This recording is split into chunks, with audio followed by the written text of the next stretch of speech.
मैंने यहाँ पर एक वाक्य लिखा, रामेश्वर रोप खेत में रहा था, धान पौधे के। ठीक है, ये मैंने वाक्य लिखा। अब इस वाक्य को पढ़ने से जो इसका अर्थ है हमें अच्छे से स्पष्ट नहीं हो पाता। ठीक है ना, वाक्य में क्या है, शब्दों का जो क्रम है वो निश्चित नहीं है, शब्दों को उल्टा सीधा रखा गया है, इसलिए इसको हम वाक्य नहीं कह सकते। ठीक है ना, इसको हम वाक्य नहीं कह सकते क्योंकि इसका आशय हमें पूरी तरह से स्पष्ट नहीं हो पा रहा। ठीक है, इसको हम कैसे लिखेंगे तब इसका आशय स्पष्ट हो पाएगा, बताना जरा।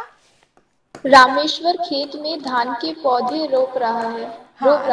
हाँ, रामेश्वर खेत में धान के पौधे रोप रहा था, रोप रहा था।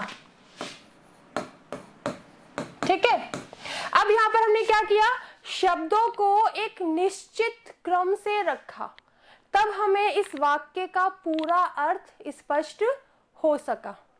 ठीक है, तो वाक्य में क्या होना चाहिए, हमारे शब्दों का निश्चित क्रम होना चाहिए, शब्द सार्थक होने चाहिए। ठीक है, व्याकरण नियमों के अनुसार निश्चित होने चाहिए, उसे हम वाक्य कहते हैं। ठीक है, तो मैं वाक्य की परिभाषा यहां पर लिख रही हूं कि शब्दों का सार्थक, शब्दों का सार्थक समूह हो, व्याकरणिक नियमानुसार, व्याकरणिक नियमानुसार व्यवस्थित हो, व्यवस्थित हो और आशय पूरी तरह से स्पष्ट हो, आशय पूरी तरह से स्पष्ट हो। आशय मतलब कि वो वाक्य हमें क्या कहना चाहता है। ठीक है, या आशय को तुम यहाँ पर अर्थ भी लिख सकते हो, आशय और अर्थ ऑब्लिक करके। ठीक है, अर्थ पूरी तरह से स्पष्ट हो उसे वाक्य कहते हैं, उसे हम वाक्य कहते हैं। ठीक है, क्या होना चाहिए वाक्य में, शब्द जो हम लेते हैं वाक्य में क्या होता है, शब्दों का एक समूह होता है, उसमें एक शब्द नहीं होता, उसमें एक से अधिक शब्द होते हैं, तो उसको हमने क्या कह दिया, शब्दों का समूह। वो शब्दों का समूह क्या हो, सार्थक हो, हर एक शब्द का कोई ना कोई अर्थ निकलता हो। ठीक है, और दूसरा जो व्याकरण में नियम बनाए गए हैं उनके अनुसार वो व्यवस्थित हो। और जब हम वाक्य को पढ़े तो उसका आशय या अर्थ पूरी तरह से हमें स्पष्ट हो, मतलब हमें ये समझ आ जाना चाहिए वाक्य को पढ़ने के बाद किस वाक्य ये हमसे क्या कहना चाह रहा है। आगे बात समझ में, वाक्य किसे कहते हैं। Yes ma'am. ठीक है, चलिए हम आगे चलते हैं। अब वाक्य क्या क्या होते हैं, तत्व। वाक्य के तत्व जो कि हर एक वाक्य के लिए जरूरी है। ठीक है, पहला सार्थकता, ठीक है, दूसरा सन्निधि, सन्निधि मतलब निकटता। ठीक है, तीसरा योग्यता, चौथा पूर्णता। ठीक है, और पांचवा है आपका मेल या अन्वय। ठीक है, और छठा है आपका पदक्रम। ये जो वाक्य, ओ माय गॉड, ये जो वाक्य के 6 तत्व है, ये क्या है, बिल्कुल अनिवार्य है, ये हर एक वाक्य में होने चाहिए। ठीक है, कौन कौन सा हो गया, ये आपका सार्थकता, यानी कि हर एक शब्द समूह सार्थक हो। ठीक है, दूसरा शब्दों में निकटता हो, तीसरा उनमें योग्यता हो, चौथा वो पूर्ण हो, उसमें शब्दों का मेल हो और शब्दों का क्रम निश्चित हो। ठीक है, उसको हम क्या कहेंगे, वाक्य। ठीक है, और ये वाक्य के 6 तत्व हो गए। आगे बात समझ में, सार्थकता, सन्निधि, योग्यता, पूर्णता, मेल या अन्वय, दोनों एक ही बात है। और छठा है पदक्रम। पदक्रम मतलब शब्दों का क्रम। ठीक है, फर्स्ट हम लेते हैं सार्थकता। सार्थकता में क्या है कि वाक्य में प्रयोग किए गए शब्द, वाक्य में प्रयोग किए गए शब्द सार्थक हो। ठीक है, वाक्य में जिन शब्दों का प्रयोग किया गया है वो सार्थक हो, तभी हमें उस वाक्य का अर्थ स्पष्ट हो सकेगा। आई बात समझ में, वाक्य में जो भी शब्द प्रयोग किए जाए वो कौन कैसे होने चाहिए, सार्थक होना चाहिए। और जो निरर्थक शब्द होते हैं उनका भी यदि अर्थ बोध हमें वाक्य में प्रयोग होने के बाद, उस निरर्थक शब्दों का भी कुछ ना कुछ अर्थ निकल जाना चाहिए, तब तो हमें उन निरर्थक शब्दों का वाक्य में प्रयोग करना चाहिए, अन्यथा नहीं। जैसे मान लो मैंने निरर्थक एक शब्द लिया, ये शब्द निरर्थक है। ठीक है, गटागट, ना तो इस गटागट का कोई मतलब नहीं है, इनका कोई अर्थ नहीं निकल रहा है, ये निरर्थक शब्द है, इनका कोई अर्थ नहीं है। लेकिन मैंने इन निरर्थक शब्दों का यदि वाक्य में अर्थपूर्ण ढंग से प्रयोग कर दिया तो ये एक वाक्य हमारे सामने बन जाएगा और वो वाक्य का अर्थ हमें स्पष्ट हो जाएगा। जैसे मान लो मैंने कहा कि बालक गटागट दूध पी गया। अब क्या तुम्हें इस वाक्य का अर्थ समझ में आ रहा है कि ये वाक्य क्या कहना चाह रहा है? समझ में आ रहा है कि नहीं आ रहा है? आ रहा है ना। शब्द तो ये निरर्थक है, लेकिन ये निरर्थक शब्द का हमने इसमें प्रयोग अर्थपूर्ण ढंग से कर दिया कि गटागट, फटाफट से बच्चा दूध पी गया। ठीक है, यदि इस निरर्थक शब्दों का यदि वाक्य में प्रयोग किया जाए और उनका अर्थ हमें समझ में आ जाए तो वो वाक्य आपका सार्थक हो जाएगा। ठीक है, तो सार्थकता आपको समझ में आ गई? Yes ma'am. ठीक है, अगला अपना है सन्निधि।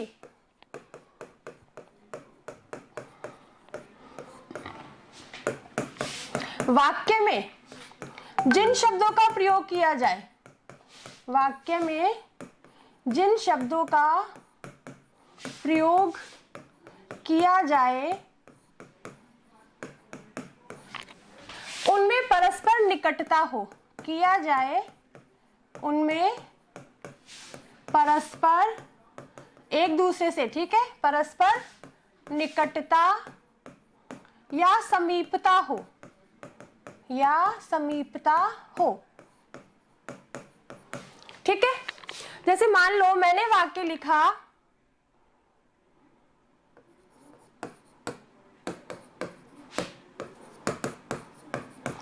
घर वह अपने गया। ठीक है, घर वह अपने गया। अब यहां पर निकटता क्या है, मतलब जो शब्द जिस शब्द के बाद आना चाहिए, ठीक है ना, इस वाक्य में वो नहीं है। मतलब शब्दों की समीपता नहीं है कि भाई कौन सा शब्द किसके बाद में आना चाहिए। तो यहाँ पर क्या कहा गया है कि शब्दों में निकटता होनी चाहिए। यदि इस नियम का पालन वाक्य में नहीं किया गया है तो वो वाक्य आपका निरर्थक है। ठीक है, तो मैंने क्या कह दिया इसको, क्या कह दिया बताओ? वह अपने घर गया। हाँ, वह अपने घर गया। इस इसमें एक बात और है कि यदि वाक्य में शब्दों को रुक रुक कर बोला जाए, ठीक है, या एक अंतराल के बाद, मतलब एक समय के बाद बोला जाए, वाक्य में जो शब्द प्रयुक्त किए गए हैं उन शब्दों को यदि रुक रुक कर बोला जाए तो भी वाक्य का अर्थ स्पष्ट नहीं होता है। जैसे मान लो मैंने इसी को लिख दिया वह, और उसमें इतना रुक गई मैं, ठीक है, फिर मैंने बोला अपने, फिर मैं इतना रुक गई, फिर मैंने कहा घर, फिर मैं रुक गई बहुत लंबा, और फिर मैंने बोला गया। तो क्या हुआ, ये इसमें भी हमें अर्थ स्पष्ट नहीं हो पाएगा। मैंने बोला वह, बैठी रही फिर थोड़ी देर तक, फिर बोला कि वह घर या अपने, फिर मैं थोड़ी देर बैठी रही, फिर घर, फिर मैं थोड़ी देर बैठी रही, फिर बोला गया। तो यहाँ पर तो मैं एक एक शब्द बोल रही हूँ, वाक्य नहीं बोल रही हूँ मैं, ठीक है ना। यदि वाक्य को, यदि मान लो है तो ये वाक्य, लेकिन यदि इसको मैंने रुक रुक बोला, एक लंबी सीमा के बाद बोला, तो इसका अर्थ हमें स्पष्ट नहीं होगा। इसलिए हमें वाक्य को रुक रुक कर भी नहीं बोलना चाहिए, ना ही लिखना चाहिए। वाक्य में जिन शब्दों का प्रयोग किया गया है उनमें समीपता होना बहुत जरूरी है, और यदि हम इस नियम का पालन नहीं करेंगे तो हमारा वाक्य निरर्थक होगा। ठीक है, तीसरा अपना कौन सा था, योग्यता।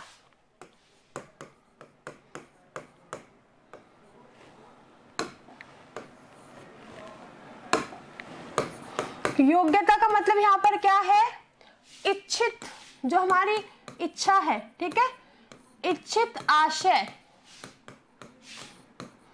स्पष्ट करने के लिए शब्दों का परस्पर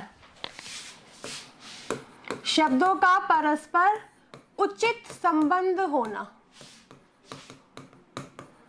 उचित संबंध होना, ठीक है। ये योग्यता जो है वो भी वाक्य में बहुत जरूरी है। हम जो आशय बताना चाहते हैं, हम जो अर्थ सुनने वाले को बताना चाहते हैं, उसमें जो हम शब्दों का प्रयोग करेंगे उनमें उचित योग्यता होनी चाहिए। उन शब्दों में परस्पर आपस में संबंध होना चाहिए। जैसे मान लो मैंने बोला, जैसे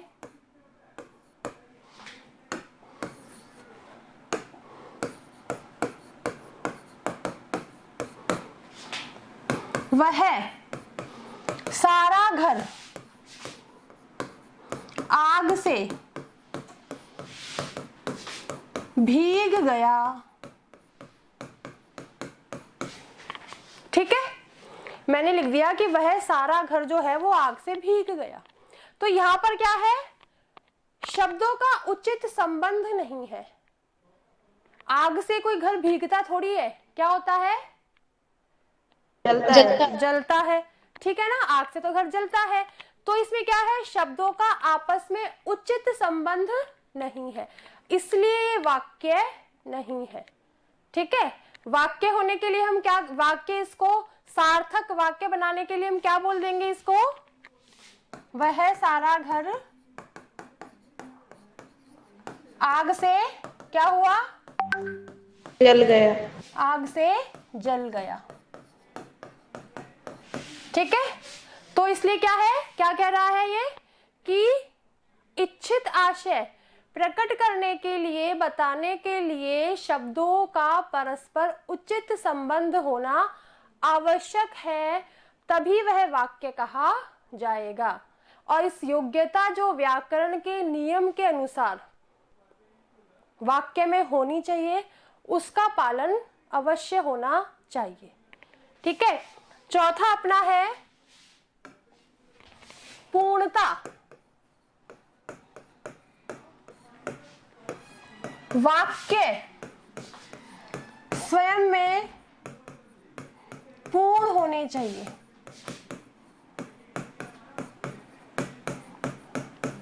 पूर्ण होने चाहिए। मतलब वाक्य पढ़ने या सुनने के बाद, वाक्य पढ़ने या सुनने के बाद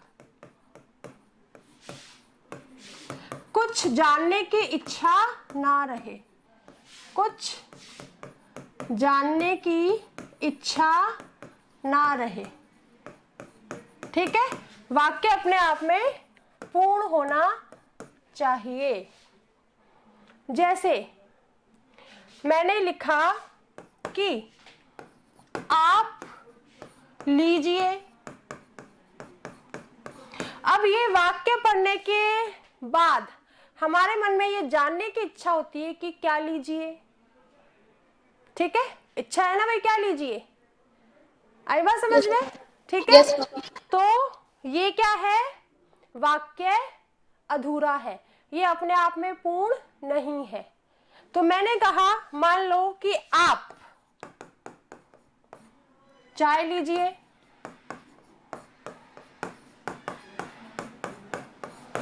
या दूध लीजिए, कॉफी लीजिए, ठंडा लीजिए, कुछ भी लीजिए। ठीक है ना, तो लेकिन मैंने यहाँ पर चाय, मैंने कहा आप चाय लीजिए, तो यहाँ पर अब हमारे आगे कुछ जानने की इच्छा नहीं है कि क्या लीजिए भाई। हाँ ठीक है, चाय के लिए कह रहे हैं, वाक्य अपने आप में ये पूर्ण हो गया, तो ये क्या हो गया, हमारा वाक्य बन गया। आ गई बात सबके समझ में? Yes ma'am. ठीक है, चलिए आगे चलते हैं। फिफ्थ अपना है मेल, या फिर इसको हम अन्वय भी कहते हैं। ठीक है, मतलब वाक्य में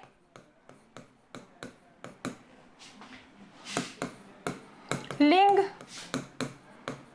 वचन, कारक, काल आदि के अनुसार ही, आदि के अनुसार ही क्रिया का प्रयोग होना चाहिए, क्रिया का प्रयोग होना चाहिए।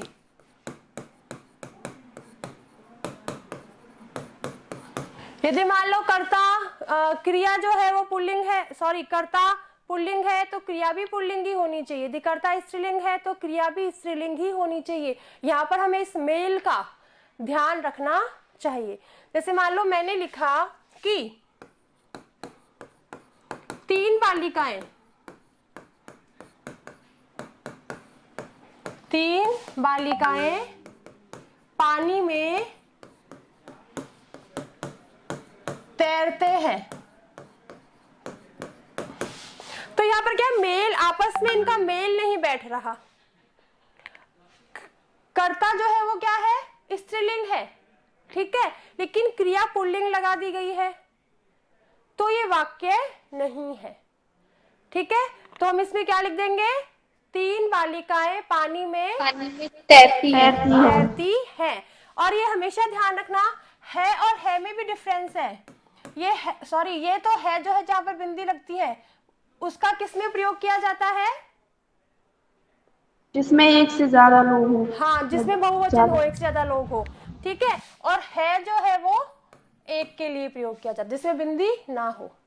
ठीक है, तो इसका सही प्रयोग क्या हो जाएगा वाक्य का, 3 बालिकाएं पानी में तैरती हैं। ठीक है, आ गई बात सबके समझ में, ये वाली। अगला है अपना पदक्रम।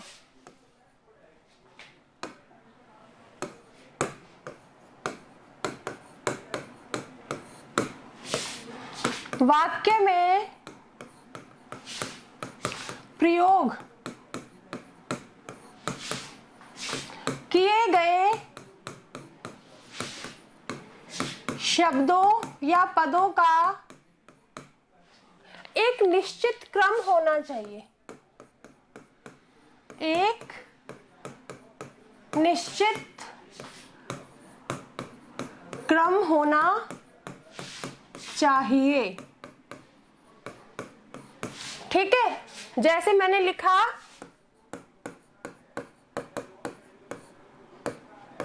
गया का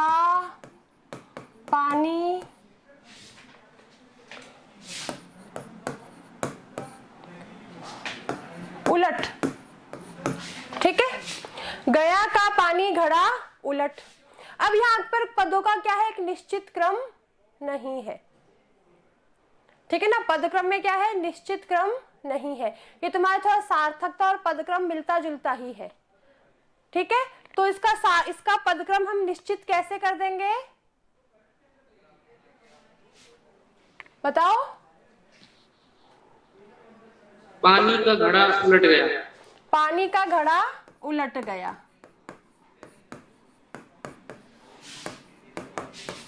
पानी का घड़ा उलट गया, ये पदों का एक निश्चित क्रम हो गया। तो ये तुम्हारा वाक्य में पदक्रम बिल्कुल हमने सही सही बैठा दिया और हमारा वाक्य बन गया, ठीक है। किसी को कोई दिक्कत? No ma'am. एक बात यहाँ पर ध्यान रखनी है कि यदि पद्य, कोई पद्य हो या कोई कविता हो, वहां पर पदों का निश्चित क्रम होना जरूरी नहीं है। वहां पर शब्द आपके आगे पीछे ऊपर नीचे कैसे भी हो सकते हैं, ठीक है। पद्य में ये नियम लागू नहीं होते, ये आपके नियम जो लागू होते हैं वो गद्य में होते हैं। हम पद्य जब पढ़ते हैं तो देखते भी हैं शब्द हमें कभी ऊपर से लेने पड़ते हैं, कभी नीचे से लेने पड़ते हैं, कभी आगे से कभी पीछे से, करते हैं ना पद्य में अर्थ को पूरा स्पष्ट करने के लिए, करते हैं कि नहीं करते? Yes ma'am. करते हैं ना। दोहे पढ़ते हैं, कविता पढ़ते हैं, उसमें क्या पद कवि क्या करता है, पदों को शब्दों को उल्टे सीधे लिख देता है। उसकी राग बैठनी चाहिए, उसका तुक बैठना चाहिए, उसकी लय बैठनी चाहिए, उसके अकॉर्डिंग वो क्या करता है, पदों को उल्टा सीधा या शब्दों को उल्टा सीधा कर देता है। तो पद में जो ये नियम है वो लागू नहीं होते, वहां पर कवि को छूट है कि वो पदों का कैसे भी शब्दों या पदों का कैसे भी प्रयोग करे। लेकिन गद्य भाग में ये सारे नियम लागू होते हैं, ठीक है। चलिए अब हम कल वाक्य के भेद पढ़ेंगे। ये तो वाक्य के तत्व है, कल हम वाक्य के भेद पढ़ेंगे। कौन कौन से भेद होते हैं वाक्य के, बताओ। पता है, पहले पढ़ा है ना तुम लोगों ने। हेमलता बताओ। सरल, संयुक्त, मिश्र। हाँ, सरल वाक्य, संयुक्त वाक्य, मिश्र वाक्य, ठीक है। अपन वो कल कंटिन्यू करेंगे, ठीक है। चलिए बेटा, बाय सबको। Bye ma'am. बाय बेटा।